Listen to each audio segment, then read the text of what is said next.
¿Sabías que en Perú se halló un sistema de conteo tan avanzado que podría compararse con una calculadora moderna?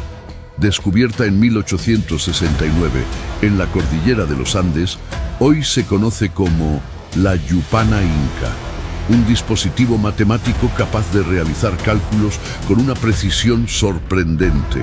Pero, ¿cómo lograron los incas tanto conocimiento? ¿Tú qué opinas?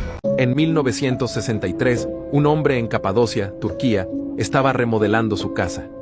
Tiró una pared del sótano y se encontró con algo que no esperaba, un túnel que iba directo al interior de la tierra. Sin saberlo, acababa de descubrir Derinkuyu, una ciudad subterránea gigante, escondida durante siglos. Derinkuyu tenía más de 85 metros de profundidad y podía albergar a 20.000 personas. Había de todo. Casas, almacenes, capillas, establos, hasta escuelas. Y lo más loco, se podía sellar desde dentro con puertas de piedra enormes para resistir ataques. Pero lo que más sorprende es su sistema de ventilación. Tan bien diseñado que el aire llegaba fresco incluso a los niveles más bajos. ¿Cómo lo hicieron? Nadie lo sabe con certeza. Derinkuyu no es solo una ciudad enterrada, es un recordatorio de hasta dónde puede llegar una civilización con tal de sobrevivir. ¿Sabías que en Sudáfrica existe una huella humana de más de 1 metro marcada en piedra sólida? Popularizada en años 90 en la provincia de Mpumalanga, se encontró lo que hoy se conoce como la huella gigante de Mpalusi. Está grabada en una roca de granito y mide alrededor de 1 metro con 20 centímetros de largo. Lo desconcertante es que parece un pie humano. Lo llaman la huella de Dios, o la prueba de que seres gigantes caminaron por la tierra. Pero, ¿podría ser evidencia de algo que no encaja en la historia? ¿Tú qué opinas? ¿Sabías que en Irak se halló un antiguo anillo de oro puro, tan misterioso que muchos lo comparan con el anillo del rey Salomón? Descubierto en 1988 dentro del tesoro de Nimrud. Tallado en oro macizo con incrustaciones de turquesa, muestra un ojo solar como símbolo del poder divino. Pero, ¿podría este anillo guardar el poder del Antiguo Oriente? ¿Tú qué opinas?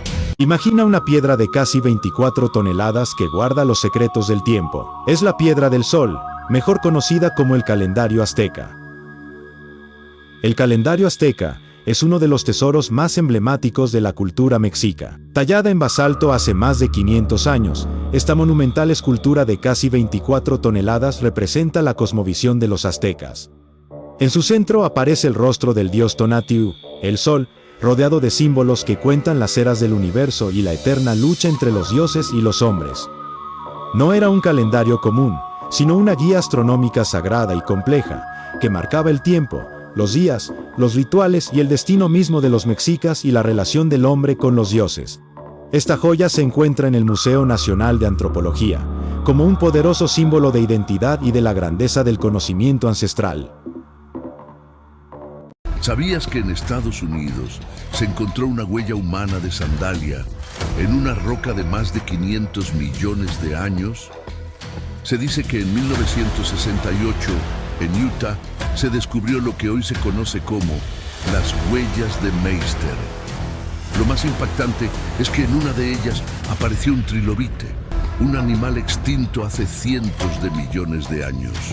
Pero, ¿podría esta huella ser evidencia de que nuestra historia es más antigua de lo que creemos? ¿Tú qué opinas?